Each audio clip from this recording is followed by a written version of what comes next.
Hi, welcome back to Affordable Ceramic Series. Today we'll be doing hand building with our lovely helper here. Hand building with just Michiko and Bradman. Enjoy! We're gonna build some fun stuff today. Let's get started. I bought my... Is that B-Mix? B-Mix. I have whiteware. Do you know how much yours was? I bought mine at the Cal State Student Store, so it was marked up. Okay. The cheapest you can get for clay is like 11 something. You could source it yourself down at the beach. Yeah. But technically, you can get clay for $11. Where do you get it for $11? Laguna. Oh, really? Yeah, it's called Mission Red, I think. I'm gonna use the string to try to cut it off. I just tore mine with my hands. Yeah, no, that works really good. It does. And that looks like floss too, right? Yeah, dental floss. Yeah. We'll see if this one works. I bet it does. Oh, the dental floss works. Good. 2, 3, 4, and all I did was use this much clay. Affordable. Yeah, this is like roughly the amount I would start with probably. Also, if you have something to put on your table or This something, is just a trash bag that we cut open. yeah. Yeah. But I think a cloth table would be the best. That way your pieces don't stick too much because it does stick to like plastic. We got an old cutting board that we can use to keep the clay from sticking. So if you have anything made of wood or cloth, it keeps it from sticking. If you have a small piece of plastic, like this one that I like to use, which I just cut from also a trash bag, it's small enough that you can like pick it up and work. And if it sticks, it's fine because you can just peel it off. I'm going to be using all the tools from the last video. I'm not using any of my Store-bought tools. store-bought tools. Not yeah. today. And I have this old crusty paintbrush that's been with me for many years. I got it in one of those like kits when I was in college of like 50 paintbrushes. Mm-hmm. And I have another old paintbrush. This one's just a little thicker.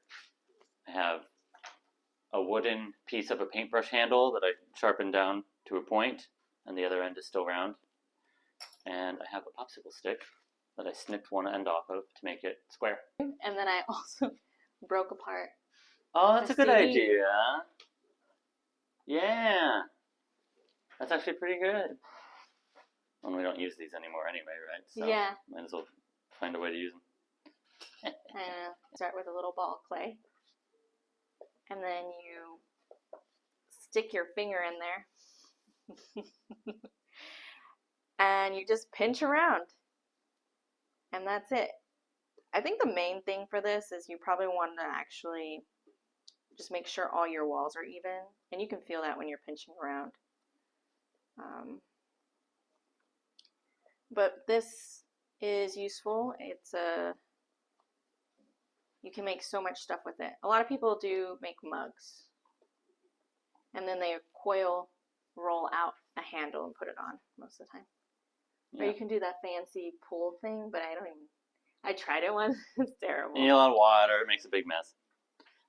I think pinch building in general is the closest to like what you naturally would do with clay like as a child, right? You're just like moving it around. And so it's very tactile and you can kind of feel the shape you're making. And as you pinch something to make it thinner, you start to feel the clay. The clay has to go somewhere, right? So you're pinching to make it thinner and the clay either goes up or down. And you can kind of start to control that just like you are right now. You can start to shape the pot or whatever you're making up or down. It's very intuitive. When people first explained it to me, pinch pots, this is like a specific technique. I thought there was like something scientific behind it. But it's just, you're just pinching the clay around, shaping it how you want. And by modifying it slowly, you get, as few cracks as you can. Yeah, and that's kind of it. And then from there, you just kind of shape it, smooth it out. You can use like old credit card, and you kind of you can smooth out to make it look more like the shape that you want, less pinch looked. If that's the look you're going for, that's cool. I've seen some cool pieces like that. You can also, in order to like make it really smooth, we have the rice paddle. I love this thing. Just like smack it, and it looks nice. It smooths everything out.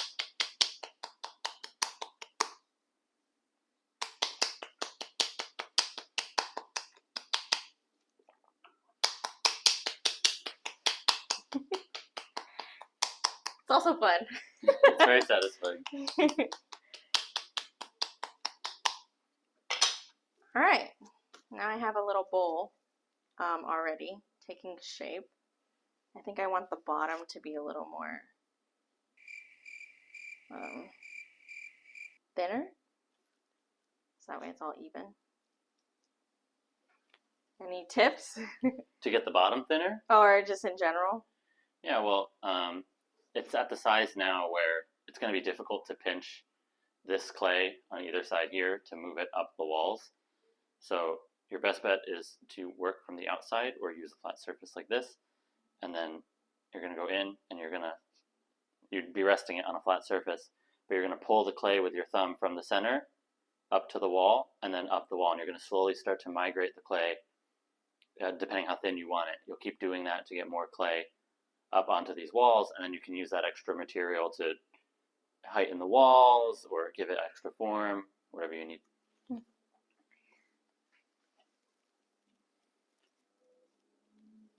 Just gonna roll out a little base for my coils. So how'd you get into ceramics?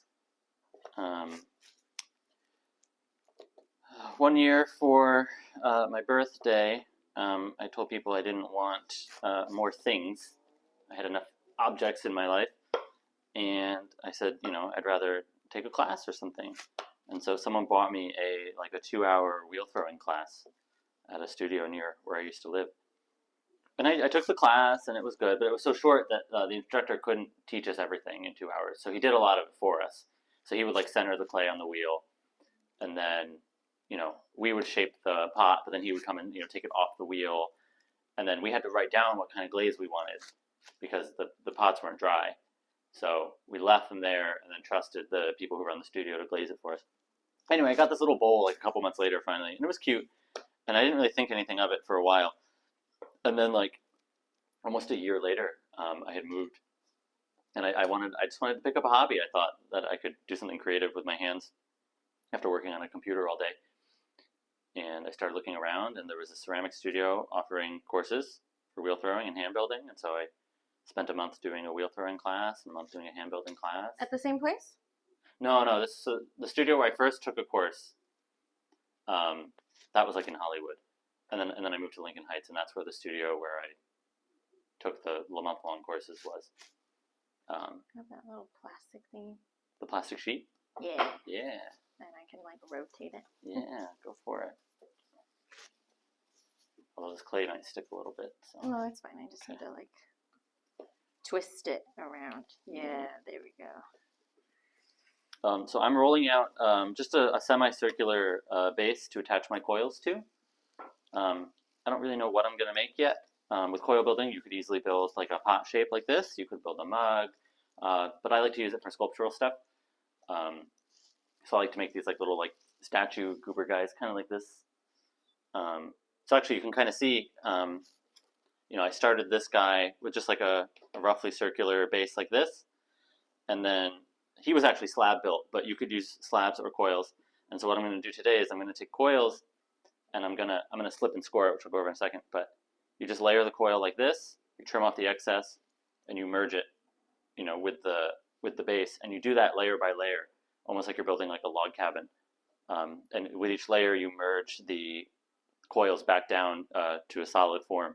And it's just another way to build up volume. Just like how you can pinch the clay together, you can build up coils starting from the bottom and going up.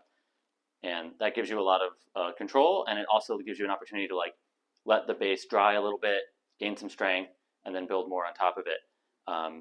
And I've seen lots of really cool videos of people building huge stuff out of coils. They build a little bit, and then they let it dry, and then they build more on top of that. And you can change the size of your coil based on what you're building. So I'm using a coil that's roughly finger width diameter. But for these people that are building huge stuff, their coils are like super thick. You can also do super tiny things. You could do little tiny coil building. And rolling out the coils is super easy. It's just like when you were a kid, you just put your hands on it and just roll out like a little snake of it. But it's easier to start if you have something to attach those coils to. If you don't want to roll out a flat base like this, you can start a base by taking a coil and spiraling it around itself to get like a disc shape. And then you can flatten that out and mush it together. But I rolled this guy out, and then I'm going to take my coil, and I'm going to score the surface where I'm going to attach the coil. And this just gives the clay a little bit of texture and creates some extra surface area for the pieces of clay that you're attaching to stick and to, share some of their bits of clay between each other. I'm going to approximate how much clay I need to go around this first time. And so it's about that much. So my coil's a little too big. That's fine. I'm just going to break off the part I don't need, save it for later. And then I'm going to score the bottom of my coil. I see some people, they only score one of the two surfaces, and that works out fine for them. I just prefer to score both. It just makes me feel a little bit better. Same. Yeah. I've sometimes tried to only score one side, and then it comes out with like a crack, or they didn't attach properly. My clay is still really moist right now, which is nice. But I have these coils out, and they're going to keep drying as I'm working, which is okay, as long as they stay a little bit wet. But as you go, your clay may start to get a little too dry, and you can always use a little bit of water and just run it along the edge to give it some moisture to help it, stick. I don't really need to do this right now because my clay is already pretty wet, but just for demonstration purposes, it's just a wet fingertip. One nice thing about hand building is you don't need a whole lot of water. This container will last me probably this entire project. So I'm just going to take that coil, I'm going to lay it down, and I still have extra, so I'm going to pinch that off, stick these guys together, and just press it down. Yeah. And then you can choose to go up or down, but you're going to take some sort of flat surface tool, and you're just going to take the clay and you're going to pull it up into the coil like that, or you can take the coil and you can push it down into the base. And then we'll worry about smoothing it out later. Right now you're just building the form. You're just getting the structure to stick together and making sure that it's roughly the shape that you want. When I was first starting, I really obsessed over getting this as smooth as I could right at the very start. And it takes a lot of time. Your clay starts drying out, but also you end up having to make changes, or you're mushing it around while you're working, and you end up losing all that time you spent smoothing it out. So something I've learned is to just, it's okay to be rough with it and just kind of get the rough shape. When you're learning to draw, for example, they always start you with just block out the basic shapes, right? And then you go in and refine, add the details in your lighting and shading. And this is very much like that. You just start getting the rough volume out. In my class, I saw people would coil build, and they wouldn't actually smooth it out. Uh-huh. And you can actually still break it apart even once it's fired, because it's just not There's not really a whole lot, keeping it stuck together. Mm-hmm. And one of the things that's nice about doing this coil building technique is, since each coil is more or less round, is when you're stacking these round layers on top of each other, you have room to pull the edges of those circles down to create a smooth wall. So it lends itself very well to kind of blending those different layers of coil together, which is nice. So I'm just going to, on the inside too, and if you find, when you're first attaching it to the base, if you find that there's too much empty space because it's a circular shape resting on top of a flat shape, you can just go in and just add more clay in that crevice there, and you can use that to help you get a smoother wall and a smoother connection. So I'm just rolling out really, really tiny, just little baby pill coils real quick. I'm just throwing them into that gap, which I still don't know what I'm going to make another little goober, but I don't know what he's going to look like. So I like your goobers. Yeah, thank you. I'm going to attach these two together, making something. That's nice. That's a good way to get a starter form for a sculpture or a character. So when I first started out in my beginner class, my teacher had told us early on that she does a bonfire every year. Mm-hmm. And at the beach. So she takes pieces that people want to have fired in the pit fire Mhm. at the beach. And she fires all day long from like 6 in the morning. She gets there, she secures the bonfire, and then she stays until like 9 at night or like when, I don't know how late, but late. Oh my gosh. And it's like a whole event. People bring food and come and help her out and all that stuff. And she throws like organic matter in there, like bananas, like orange peels, twigs. Like compost, basically. Yeah. Yeah. And she told us, so she, in order to like prep us for that, she was like, we're gonna make spheres. And I was like, oh, like a sphere or what? Like, Spheres are cool. Yeah, but I don't know. I'm more into like functional wear. Uh-huh. So I was like, I don't know what to do with this. So she taught us, you make 2 pinch pots and then you stick them together. And then you like smooth it out to make it into like a big sphere. So that's like, I'm glad she did teach us that because it's like a technique that I've used if I ever want to hand build, something I keep in mind. Start with a pinch pot, Mm-hmm. and if I want to add another pinch pot, I can do a closed form. And it's also good because, especially with ceramics, the more involved you get, the bigger your pieces, the more hollow you want them to be. Mm-hmm. Where they can dry out in time. Yeah, I think there's so much like control you have when building things, but then once it goes in the kiln, there's so much things you can't control Yeah. and happen, and it's just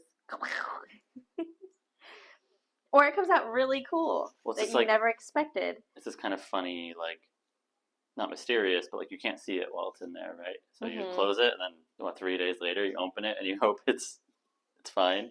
Yeah. But you don't know until it comes out. Mm-hmm. Maybe someday they'll have like insanely temperature resistant cameras or something, and we can put them inside the kiln. Oh, That'd that be would cool, right? Yeah, that would be cool. Right, you can kind of change the shape as you go. I think if you coil, if you want like a thinner part, you just put the coil on this side so that it goes inward more. Right, yeah, you could stack it straight on top to keep going the same height, the same width, right? But you could extend it outwards a little bit if you want to, following the same techniques, merging it with the layer below. And if you want to start working inwards, you can do that too. You could also build a basic shape and then start to do like pinch pot techniques where like if you just have a basic cylinder, you can start to pinch it or form it, inwards or outwards. You just have to remember that takes clay out of the equation or makes things thinner. So you just have to make sure you're accounting for that, that you have enough clay to work with. I remember I went to a market, one of my first markets I did, and this girl comes up to me and she's like, wow, you do the wheel? And I was like, yeah. She's like, that's amazing. That's like something I just can't do. Like, oh my God. And then I go to her booth. She has like these like huge bases, like this big. And I was like, you do coiling? She's like, yeah. And I'm like, wow, that's something I can't do. That's amazing. Yeah, I am notorious for not enjoying the wheel very much. But in not liking the wheel, I learned all these techniques where I can do like sculptural stuff. The wheel's great for very symmetrical circular forms, which you can then modify, but you always start with something very circular. And with hand building, you have so much control over, you can do all these kinds of crazy, wacky shapes. I wish it's in the kiln right now, but I recently built this like hippo character with a backpack, and it's very asymmetrical. It's got this like big front hippo snout with teeth sticking out of it, and on the back she has just like this big backpack and straps, and like it's all hand building. Yeah, I'm really proud of how that one came out. So it just needs to fit roughly on there. And then I'm going to make some slip, which you use, a little bit of water and some clay. And what I was told is like, in order to like make a good slip, I'm going to get my little beauty blender brush that has a paintbrush on the end. Good idea. And you just like use the water to kind of break down the clay. But essentially what you want is let me dump out some of this water. You want more clay, less water. Because that's what is gonna have it stick on the structure better. I actually started using water, vinegar, like making this mixture and then adding just a tad bit of vinegar, because apparently chemistry happens, and there's like a chemical compound that's more of like a binding method between vinegar and the clay. I think it's, I forget which is which. Something like that. Clay is alkaline and vinegar is acidic, or the other way around. And so the vinegar actually dissolves the clay a little bit more than it would in just water. So it gives you a little bit faster interaction between the clay and the water, and gets things breaking down quicker. So you want, slip is right now becoming more, it's a little more watery, so I'm going to add more clay to it. You want it in between like a, I don't know, like a thick milkshake. Yeah, something like that. Like a peanut buttery consistency, I would say. When I started out, I would like, oh, you just, you know, make it watery clay. But my pieces weren't sticking on. They were like dripping everywhere. Well, dripping, and like it didn't hold the like attachment. Mm-hmm. And I was getting frustrated. And then, you know, with our studio, you just ask around or you go online, look it up. Mm-hmm. All right, so that's a nice consistency there. So I'm gonna like take something like this that has like the serrated edge, and then I'm gonna just score it. It's gonna be really fast. And we talked about earlier about scoring and how both of us like to score both sides. Mm-hmm. Mm-hmm. Just feels safer. And I don't know if you do this, Brendan, but like if I score a specific direction on the other side, I try to score like opposite. Oh, you like crosshatch? Yeah. Yeah. I try to do that as well. I find that it works pretty well either way. Really, you're just wrapping up the clay. You're just giving it texture to grab, kind of like Velcro. You just, if the clay is smooth, it's going to slide past. But if you give the clay texture on each side to grip, and give more surface area for that water or vinegar to dissolve, you'll have better attachment. So I'm just going to slather it on there. Again, I want more of that clay as opposed to water on it. It's like kind of like glue, essentially, is what you're doing. I guess gluing your piece with clay. I like to put a lot on there just so it can secure in. I don't know. I don't know if it matters. But I think that's a good amount. Like, it's a really good slip. It's the right texture. There. And then you just pop it on. Hold on. Make sure I get my edges in the right spot of how I want it. Okay. Then you just pop it on like so. And see, it's not exact, so you just kind of wiggle it to be.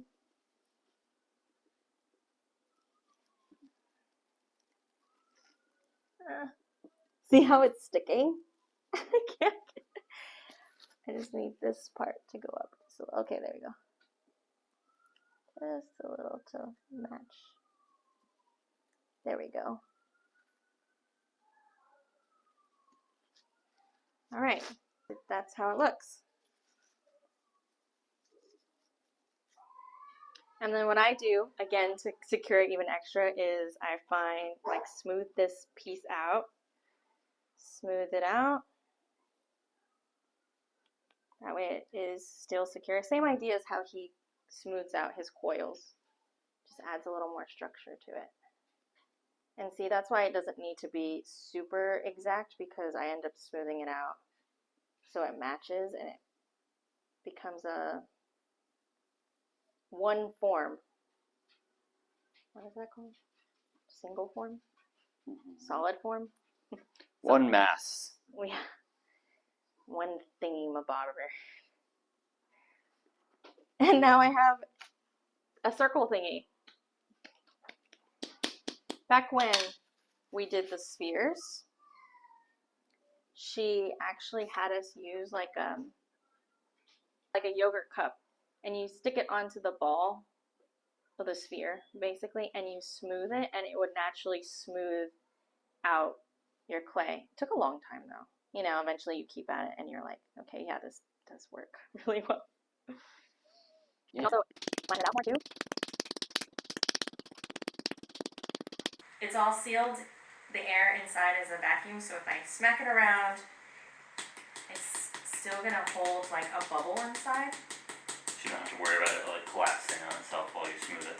I'm done with this for now. If I cut a hole, I'm just gonna lave it here and let it dry up. That way if I cut a hole in it, it won't collapse down. And you can see the clay is starting to dry out just a little bit, and I'm getting these cracks, and that's totally fine. It's nothing to worry about. You know, once you're ready, you can use a little bit of water there and smooth it out. And if that doesn't fix the crack, you can take any sort of tool and draw lines across the crack, almost like you're doing stitches. And what you're doing is you're moving material from one side of the crack to the other. And you're going to feel like, oh, I'm like damaging this smooth form, and that's why you don't bother smoothing it out at the beginning, because you're going to be doing this. So, you know, keep it moist, fix those cracks, and then when you have the form you really like, then you can worry about smoothing it once the clay is completely, you know, shaped to your liking, or else you're going to keep, you know, stepping over your own tracks. Maybe it was the type of clay I was using, or I'm not really sure, but it would dry out so quickly when I was like hand building. It frustrated me so much because I would get so much cracks. Yeah. And then like I couldn't like take the time to actually build something because it was just drying up so quickly.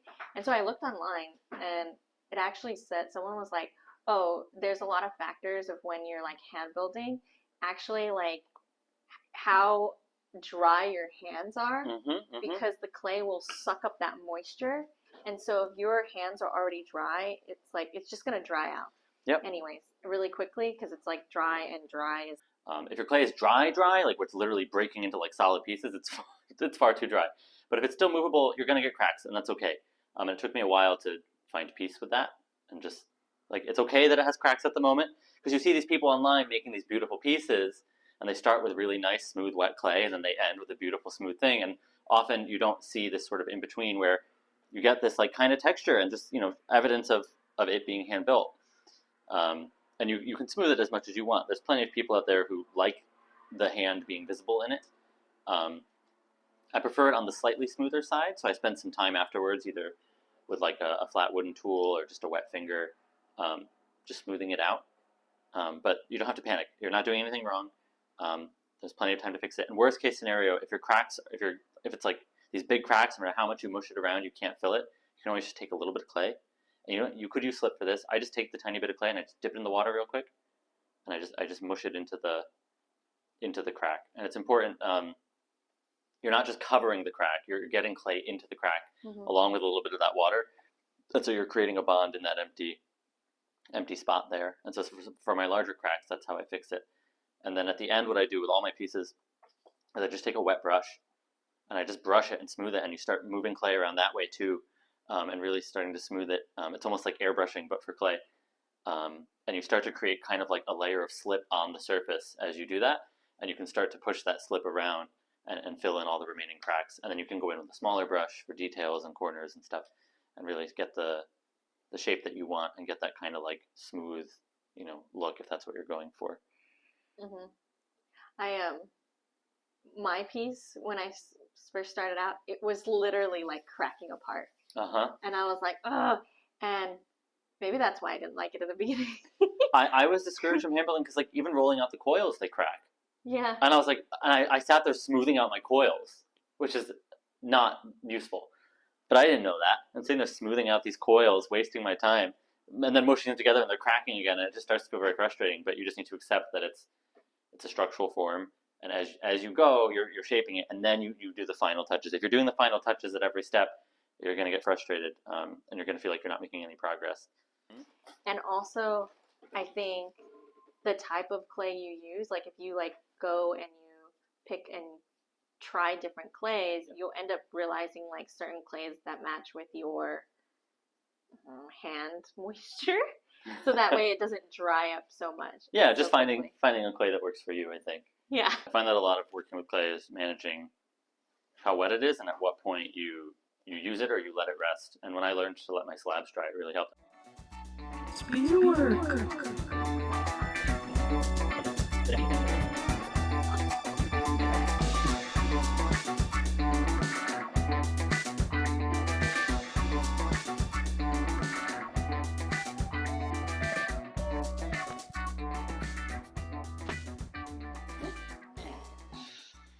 All right, thank you for joining us today as we showed you how to hand build. You can do things like this or like this. Once you use different techniques, you can make anything. You can make cups, you can make bowls, you can make little piggy banks. Or crab planters. Yeah, it's endless. And all we did was use the handmade tools. We didn't, we had a little extra, but honestly, things that you could still find around the house. So thanks for tuning in. Like, subscribe, and follow along as we go and fire these pieces. Sounds great. Thanks. Bye.